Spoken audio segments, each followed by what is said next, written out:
Great. So today we'll be talking about cybersecurity and then also scams related to financial fraud or phone scams or phishing scams.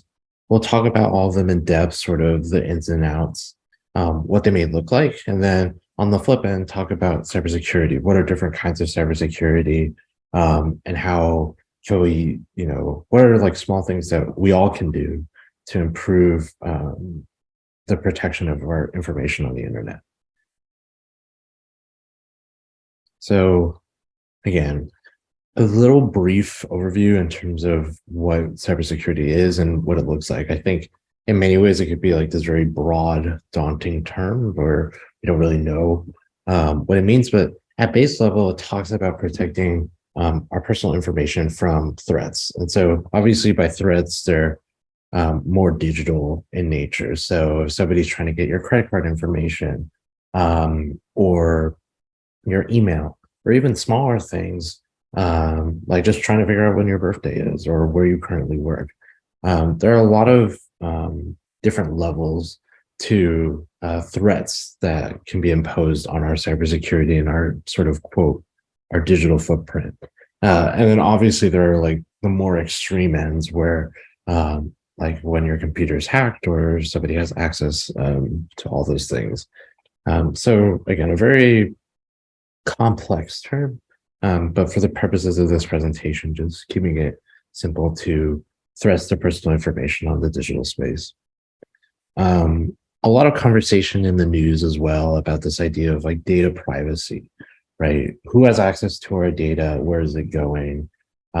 Is it being sold to other companies? Are companies using it in my benefit or against me? And how many like hands are basically on our information. So we'll sort of talk about that as well in terms of creating like this sense of like autonomy or like privacy from larger corporations, things like that. But again, the focus of this presentation is more so to protect ourselves from immediate threats or people who are actively seeking to take our information and what safeguards we can use or what safeguards already exist. So as it pertains to many older Americans and many older adults, the nature of the internet now is just really vast. There's a lot of different ways that we could communicate. We've talked about a lot of them through our presentations too, right? So from something as simple as like Facebook, all the way to email and text messages. If you have any personal websites and people can contact you in that way, that may be another avenue for your information to be compromised. So again, a lot of things and a lot of ways to go about doing things. A big conversation too is talking about ease of access, right? When websites ask you, oh, do you want me to just save this information for you so that way you don't have to put in your password every time? It runs a risk, right? While it does make it easier and faster, and you don't have to remember your password every single time because it will just automatically log in for you. Say somebody gets access to your personal device, now they have very quick and easy access to all that information. So again, all those things sort of run a risk.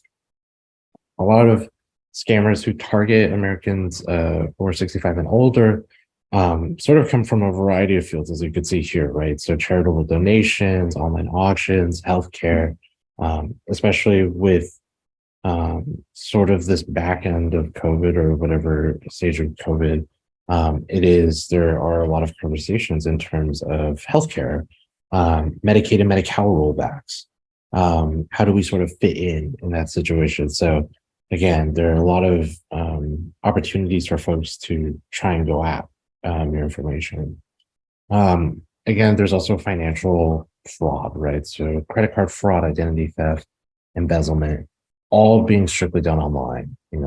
We will talk about phone scams in this conversation, but there's a bigger precedence on, where you click and what emails you open, things like that. So there are a lot of places where this can happen, but there are also a lot of safeguards, right? And a lot of steps that we can take together that can help us avoid increasing that risk or accidentally giving away our information to things that we may think are harmless altogether.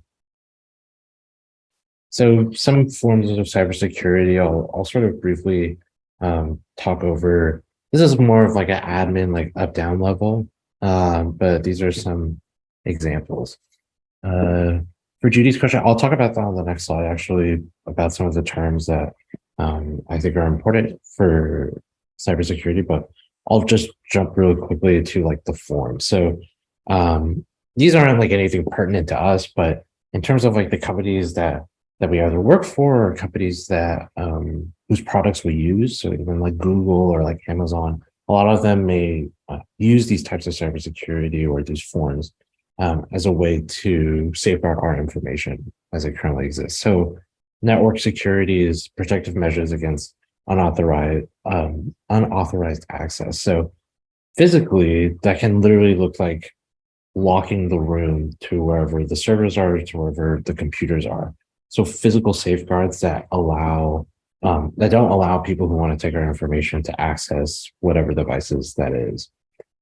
Technical, so antivirus software, things that you can download on your computer to avoid running that risk. And then administrative, so restricting access to who can log into certain things, right? Who has access to my information as a consumer or as a user of a certain product. Application security, again, sort of runs along the same lines of like technical network security, where antivirus programs and then different security suites. And then cloud security, this is obviously a bigger conversation now with, say, like the iCloud. Obviously, that's like the big one that comes to mind, but like OneDrive or Google Drive or any of these sort of data storage websites and applications where we could just store things. All of those have their own security. So that way random people can't just get into our information or into our personal documents, right? So all of these can be sort of scaled differently to whatever business or whatever, product you're working for. But just a good way to keep these things on your radar, just to show how many layers there are that already exist in cybersecurity. So when it does come to us, it's more smaller things. But to Judy's question, we'll talk about some different terms. So viruses and then the Trojan horse.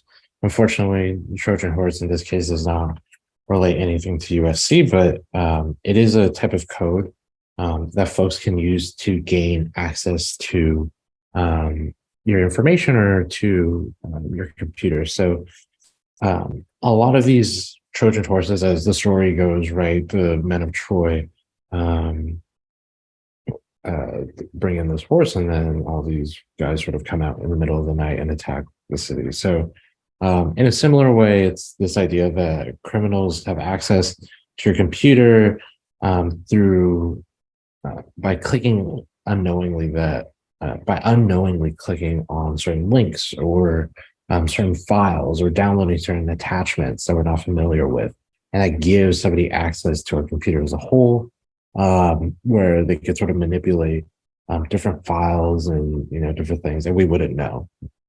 Viruses, on the other hand, again, are like a type of malicious software, so malware, and it could just make your life a real pain, or really just making using a computer a real pain. And again, these sort of kind of like viruses in real life, just naturally self-replicate over and over and over again until they have their hands on all pieces of your computer or your information. Malware, again, is just the more overarching term for malicious software. Spyware falls under malware and is kind of similar to the Trojan horse, where except in this case, they're not actively using your device without you knowing. This is more that they're surveying or observing what you're doing on your device, and then gives that information to a third party without the user's consent. A worm is a type of self-replicating malware, so sort of similar to a virus, and just spreads across the network. Phishing, we've talked about phishing before. So like phishing scams are, um, say Amazon, quote unquote, will email you regarding a package, but you never, one, maybe you don't even use Amazon in the first place, or two, you never ordered a package. And you click on the link that gives an attacker access to your information just by clicking that link. Ransomware is sort of like ransom in real life, where you have to exchange money in order to gain access back to your files. And then Adaware is a type of malware that displays unwanted advertisements. And this is more of an issue regarding websites that do utilize ads as a form, as a way to gain revenue or to ensure that they're making money off of their website. But this one I think is more on like an ethical issue where it's sort of like there's that story where if you stand by your computer and you're just talking about dog food and you keep saying the words like dog food, dog food, dog food, dog food, that ads related to dog food might start appearing or things like that. So again, a conversation regarding the ethics of making consumer friendly content. And so with all those in mind, I know it could sound very daunting in terms of understanding cybersecurity and just getting your head around it, but there are a lot of different options in terms of how to protect your information, how to make sure whatever you're doing is, safe and within reason. So we talk about this one a lot, but really randomizing your passwords, right? So a lot of websites will do this now where you have to meet certain qualifications in order to actually use a password or to create an account. So for instance, with my USC account, right, for my USC email, these are some of the qualifications I need to hit. I need to have a capital letter somewhere in there. I need at least one number and I need a special symbol. I think even though these do help create a strong password, I have noticed at least that we may have like certain tendencies on, capitalizing the first letter, right? Because it just feels more intuitive. It feels like you're writing like a sentence, right? You're just going to naturally capitalize the first letter. And same with the symbol, right? If it's an exclamation point or a question mark, or even like a period, you feel more inclined to put that at the end, right? Because it's sort of like writing a sentence. I started with a capital letter, I ended with a punctuation mark. I encourage you to sort of, diversify that up, throw capital letters within your password or throw in special characters, maybe even at the beginning of your password. So really try to be creative with these. I think certainly does run into the issue of not remembering it, right? So you have to sort of make it personal enough where it's something that only you would understand and know, but at the same time, strong enough that other people can't guess what that means for you. So while the example apples, bananas, two exclamation point is in theory a very strong password, it's not anything like personal to me per se, if I were to create it. I know a lot of folks who use like a former place of employment or like a pet name or like a street name, right? Things that people can't immediately access, but have a very close meaning to you, or like a nickname that you had, right? All those things can sort of come into play and can be used to create a strong password. And again, there's always the conversation of, hey, have different passwords for different accounts. And I think that's a warranted conversation. I think that's a valid thing to address. So it can be confusing, right, to have all these passwords. While it may be good to write the passwords down, say you're in an office space or you're working in a public space, it may not be the best means of keeping your password on like a physical sheet of paper, especially if you lose it. That may not be ideal. So there are a lot of different options. We usually toss out these two. So Bitwarden is like a free password manager. There's also LastPass, which is one that I use personally for like work, right? So all those things will just keep a hold on your password And you would only need to know the password for that manager. Um, and there are also other things that you can do that we'll talk about later in the presentation. But with regards to passwords, a lot of do's, and obviously in the don'ts, date of birth, birthdays. Those are really easy to get, right? Especially if you're, posting about it on Facebook or somebody's reading you on Facebook or another social media platform, that it may run the risk of doing that. Um, One password, it might be $36 a year. I think that'd be a better deal. I'm not too sure, but that may be a mistake on our end. So I'll make sure to double check that and correct it on the updated PDFs when it goes out. So apologies on that. But yeah, again, with the password managers, some of them will run whatever cost that is, or some sort of subscription. And then again, as we talked about at the beginning, don't save your credit card information on your computer, because if somebody were to take that from you or gain access to your device, then it's easier for them to just go through whatever step it is to have access, or to just buy things, right? Because they already have access to that information. The conversation about multi-factor authentication. So this, again, sort of adds an extra layer of security for all of your accounts. So we'll use like an example, right? So say you're logging into your email. I have a Gmail account. The first two steps are, I know what my email is, right? So I plug that in and I know the password to my email.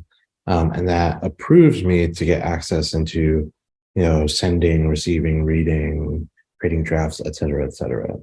What two-factor authentication does is, apart from your username, apart from your password, is a third step for the sake of protecting your information. So this helps in a way because, say, your device gets taken away and they do have access to your username and your password.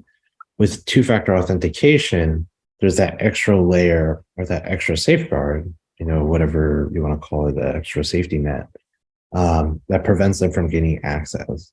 So I know, interestingly enough, when USC had rolled out our version of two-factor authentication, it was like a real pain in the butt. And again, it really is like another step in the process. And I think that sort of sways people in a negative way, right? Like, why do I have to make reading emails any more complicated than it should be? But, say for like things that are higher stakes, right? Like your bank account, or even like front-facing things such as social media, by protecting or by casting like this extra net that may take, at most a minute to get over with, it really makes sure it prevents, your information or your identity to be in the wrong hands. So I think personally it makes a difference. But to talk more about this, again, there are a lot of different ways that you could set this up. So you could use text messages. So for instance, if I log in and it may give me these options, right? It may say, oh, do you want to get a code through text message or through a phone call?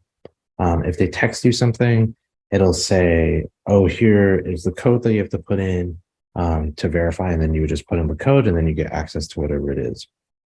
Sometimes if they call you and you pick up the phone and you authenticate there, it'll log you in. And then again, with USC, we have dual factor authentication. So that's like an app that I can download on Android, on iOS, and Apple devices, etc. That allows me to sort of log in separately. You may be familiar with some of these. So Microsoft has like Microsoft Authenticator. There's Okta Verify, which is also another one that some companies use. Dual factor. Twitter, or not Twitter. I think Facebook has its own version, et cetera, et cetera. So again, at USC, we have three. So Dual Push. This one, you need the mobile app. Then there's like the call me and the passwords and the passcodes. So a lot of it is just going back and forth. Again, note some of these you need the app on your phone in order to participate and like really use them. Some of them, as long as you have a landline phone or a phone that receives calls, that's all you need. So again, a lot of different avenues for that, specifically as it pertains to USC. Another thing that you can do is considering to back up your devices. So I can imagine that that's like a pretty broad term, right? Even sometimes I have no idea what it means to back up my iCloud or to back up my devices, but I'll get a notification on my iPhone that says, hey, you haven't backed up your stuff in like X amount of days. You should probably, do that. And it's easy to really just ignore those because it's like, okay, who cares? Um, like it's not a really big deal for me, especially somebody who doesn't really have a lot of photos on my phone. But it's important to back up your devices, not only because you're saving it for whatever reason, but also because it makes sure that all of your information is really up to date in the event that something goes haywire, right? Um, I think especially when it comes to like contacts and certain phone numbers, I think we've been sort of conditioned to just put numbers in our phone and not really know that number by recall naturally. So by backing up your contacts, especially if you get like a new device or something doesn't carry over properly, at least you have your contacts to make sure that you're speaking to the right people and you're talking to reputable resources, whatever that may be, as a point of contact. Same with imported digital files. So as for me, that sort of looks like copies of my birth certificate or things that I may need if I need to apply for certain jobs or certain positions. And obviously things like my diploma or like my transcript. Those are very important digital files that I need to make sure that I have in the event my device goes haywire or something happens where a lot of my other information is lost. We talk about a lot of different options or variants of this. So with the cloud conversation, so iCloud, Google Drive, Dropbox, OneDrive, logging in or putting those documents, pictures on those iClouds, or not those iClouds, but those cloud storage areas, I think is helpful. External hard drives, USBs, or even burning it onto a CD, DVD, Blu-ray. All these things, for the purposes of making sure that all of your information is there in the event, even if it's not theft, right? It could just be, something on your computer just breaks, or if you drop it the wrong way, or if you get water on it, all these things could mess up your electronic device. And if you don't have a proper backup and you're trying to switch over to a new device, it could just be a real pain in the butt having to do all of that again versus backing up your device and making sure that it works. Updating your software. I'll give a little bit of insight on this just because I think it's important. So there was a whole news story about Apple's recent iOS update and how it had talked about certain things being updated in like its latest patch. So a patch is essentially like how patches work in real life, right? Like they cover up holes or they cover up certain blemishes, whatever that may be. And so when Apple had released this update, and they gave like the notes as to what they fixed, they also inadvertently put a lot of people at risk because by giving the notes as to what they fixed, a lot of people then knew what was not ready or what was not protected under previous iOS. So that's why it's very important to update your software. I know sometimes people will say, oh, don't update this because it's going to be glitchy or will break your phone. But try to do your own research and your own diligence on it. Just because these operating systems are constantly growing and at the same rate as the threats are growing as well. And just repairing even what it may seem like very small issues. Larry, for your question, Could you clarify what you mean by carbonite in the chat or however?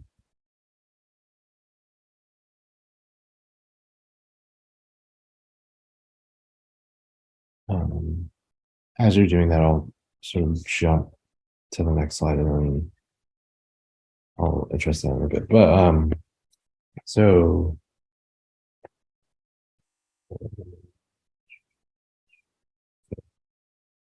Lois, yeah.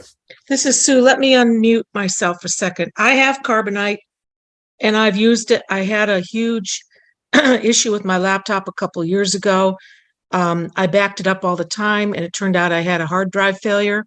And then I also had a extended hard drive failure. So I lost everything. Mhm. And I talked to people who are in the industry and they said, really, you need to get something like carbonite because and I've been using carbonite ever since. So I do both. Now I have extended hard drive backup and I have carbonite and I use them both. And it's great. And as far as I can tell, I haven't had to use it to back up anything at this point. But I did talk to experts in the industry when they suggested that one. So I don't know who's heard something about not recommending it, but it's sort of like in the cloud. It uses the cloud to back up your system. Gotcha. Cool. Thank you, Sue. Sure. So Larry, I guess to your question, I mean, as it pertains to like these backup drives, if you feel like there's like an issue with trust with regards to, you know, whatever application you're using, I think having multiple backups may certainly be something of interest. At least for me, like a lot of the stuff that I use for USC is backed up obviously on Google Drive because that's the innate one, but I also have, weirdly enough, a lot of stuff saved on like a USB in the event that my Google Drive disappears, right? So I guess like as a graduating student now, it's I expect my USC account to be deactivated at some point. I don't really know when. It could be within 6 months. So keeping that in mind, it's like, well, I have to make sure that all my stuff is squared away, and all my emails are, you know, fixed, and all my documents are fixed before I lose it all. So that's why I sort of have, in theory, the Google Drive in and of itself is a place for me to back up things, because if I lose access to my email, I can get into my Google Drive another way. But I also have like the physical USB, which sort of helps as a backup to the backup kind of thing. That being said, obviously, it's inconvenient to have continuous backups for everything. So I have usually been of the inkling of just 1 to 2 at best, and as long as they're reputable and things that I personally trust or that I've done thorough research in, then I'll use it. I'm sorry if that doesn't answer your question specifically, but I'll be happy to chat afterwards if there are like very specific things about that you wanted to talk about. Again, so going back to the slide, so with software updates on mobile phones, again, with the conversation on Apple and iOS and iPhone devices, the same goes for Android, right? These are just sort of like steps that you can take to figure out what version you need. So even for like laptops, right, and iPads, and iPhones and tablets, all of them will require updates at one point or another. If you haven't updated, you know, your iOS, say, sometimes you can't download certain things, right? Because certain apps or certain applications require you to be at a certain threshold in order to operate. So iOS, whatever, you know, those kinds of things. So, you know, always just try to keep an eye on those things. I included this slide. I think it's like an important one to just sort of talk about in terms of not necessarily knowing when you've been hacked, because a lot of times we don't really know. But say you're under the suspicion or even an inkling, but even as like just a generally good practice after, you know, say a couple of months or even after a year, it may be good to just double check everything, right? Sort of like spring cleaning of your digital footprint. This is some recommendations that I've sort of like combined and pulled together, but basically go about, you don't have to do this proactively. This isn't like, again, this isn't like every week you should be doing this, but after some period of time, or again, if you feel like your data is at risk, change your passwords on any or all of your accounts, right? Every now and then. Secure your login process for other accounts. So when we talk about multi-factor authentication, maybe consider using those or turning those on for certain things. Check accounts for any suspicious activity. So obviously, when I say this, I think we immediately default to say like your bank account, right? Fraudulent charges. But say even with like social media, right? If you're seeing content that you're not used to seeing, double check, see what's going on. Maybe the platform's recommending you certain things. Check and see like maybe the amount of people you're following is going up or down. So a lot of things to keep in mind. And then contact family members or trusted organizations for obviously specifically for if you've been hacked, right? Um, what how to go about navigating this sort of crisis, right, is going to the bank, going to the FTC, going to your close relatives or loved ones and asking them, have you heard anything about this? Have I requested money from you? How should I go about doing these things? So again, I think this is a very condensed list, but I think the first four things to really look out for if you have an inkling that your information is in danger. And then some extra tips. So this is from USCIT.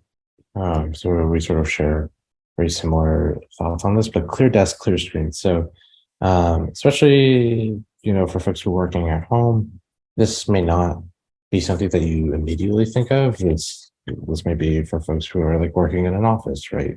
Separate from home. But a clean physical space and a clean, digital screen are always, good practices because it helps make sure that everything's squared away, everything's organized. Say you have like a lot of paperwork on your desk and, if you're writing your passwords on paper or on different things, and you just leave it out and about and somebody catches a glimpse of it and can access your information that way, that's not ideal. So clear workspace of any private documents, both physical and digital in nature.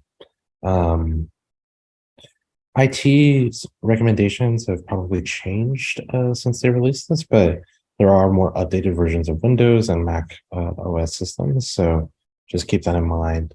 And again, try to keep it as updated as possible. Keeping your wallet light. So this one's a more interesting one, but in the event that you use your credit cards to pay for anything on the internet, maybe don't diversify those credit cards for the sake of reducing risk.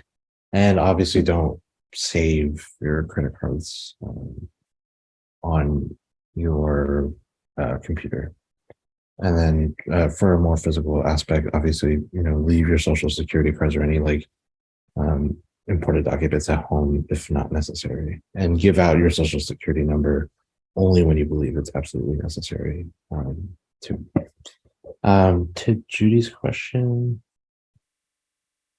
So when it comes to banking on the phone, I think that's also an interesting one. I personally use or I have an iPhone, so I use a lot of the banking apps if I need to cash checks or if I need to pay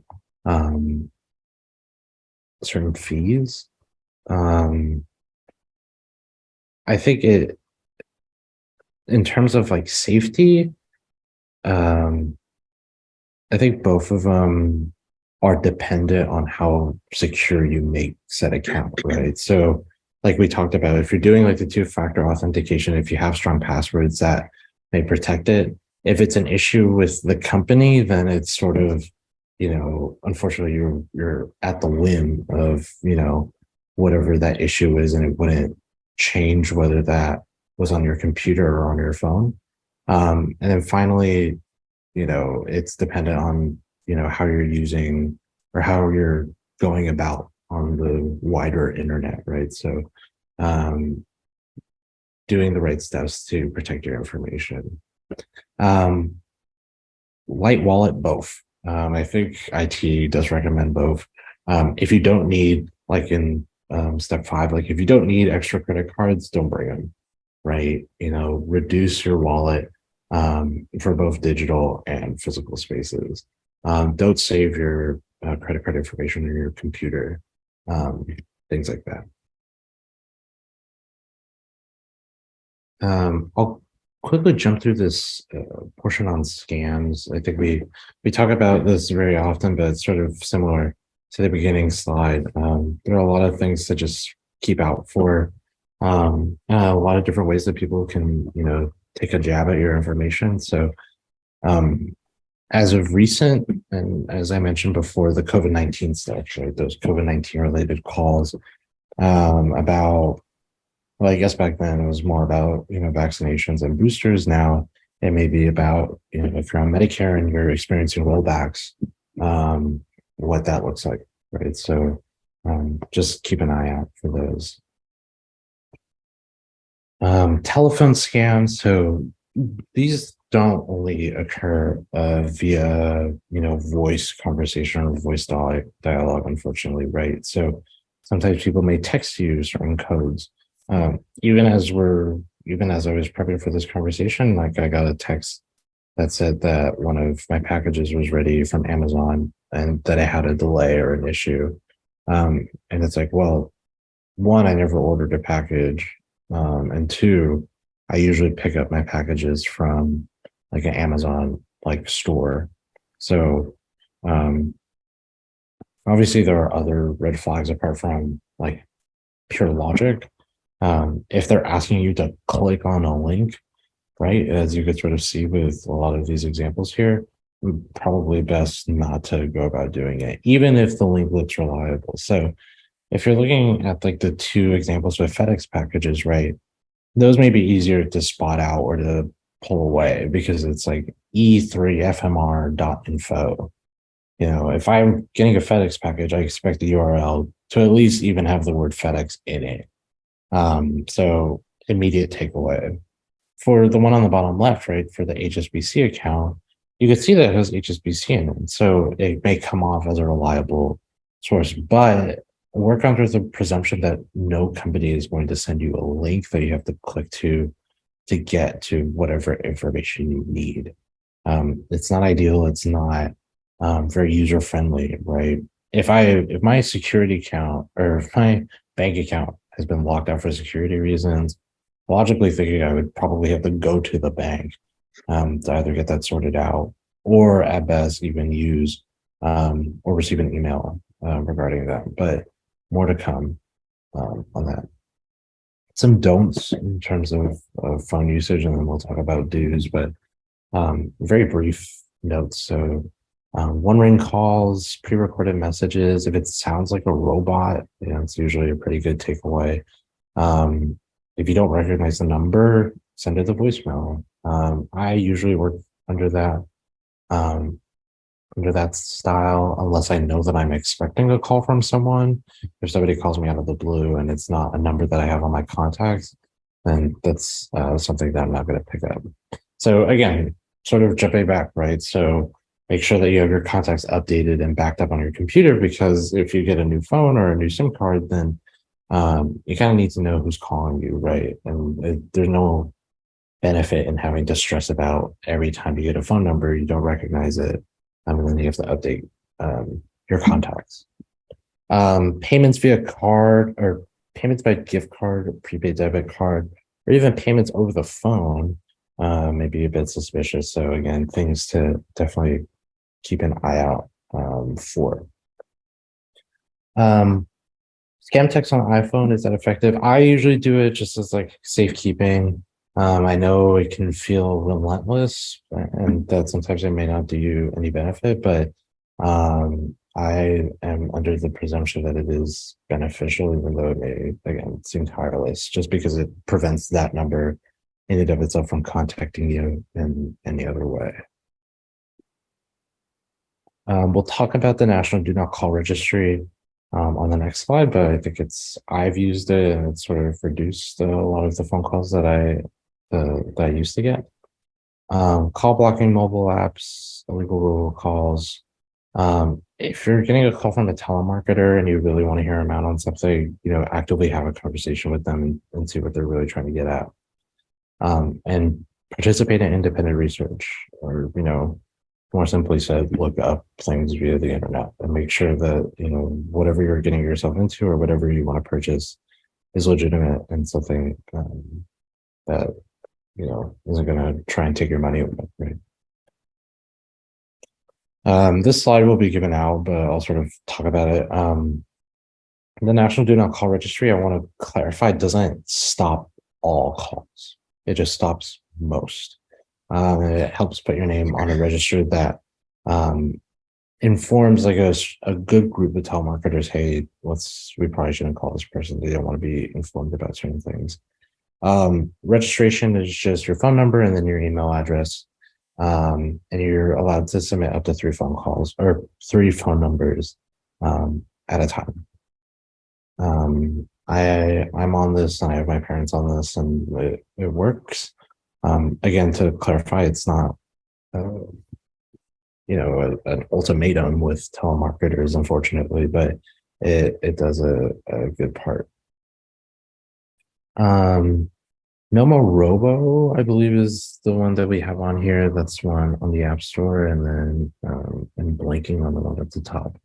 But I think Nomo Robo is a pretty strong one. I think Apple, for this, to your question as well, Diane, I think Apple has done recent updates where it will naturally say like the contact information is like a telemarketer, which I think is helpful. But again, if somebody's calling and you don't really know who it is, and it may be under the presumption that it may presume that that person is a telemarketer, and then it ends up not being a telemarketer. So just things to look out for sure. And this is, I think, one of our closely ended slides, but a conversation that we had actually at our last presentation was about VPNs. So VPNs sort of create secure environments for people to browse the internet. So preventing folks from gaining access by basically putting us in a different place is usually how people go about trying to explain it. But think of it as like a firewall or as like an encryption. So it prevents other folks from eavesdropping on our traffic. Usually with some of the larger companies, or even how other people explain it, again, it's like you exist virtually in a different place than where you physically are located. And this sort of encryption prevents other folks from easing in, not easing in, from eavesdropping on your conversations. So a very good step, and I think something to consider. A question that we had on this, I think, in the previous presentation was like, oh, if my VPN's like slowing down my computer, then what should I do? And I think there isn't like a one-stop answer on that. Unfortunately, it does rely on a lot of things. So because the VPN is serving as an encryption method, that in and of itself may be slowing down your computer. But it could also be, whatever age your computer is or how strong your Wi-Fi is. There are a lot of things that could sort of play into it. Some VPNs may be free. I would say most do have a subscription attached to them. And I do think the ones with a subscription are more receive better reviews than the ones without. But I have no particular preferences on a VPN. I'm just familiar with it as a product of working for a company that has us use VPNs whenever we're working away from the office. I have also seen the case where VPNs, at least in the office space, sort of allow you to reach certain websites or to to reach certain company assets, versus if you're not on the VPN, then you can't access certain things at all. So a lot to consider, a very helpful and sort of novel way to go about protecting your information. And yeah, so that wraps up my part of the conversation. I'm going to go ahead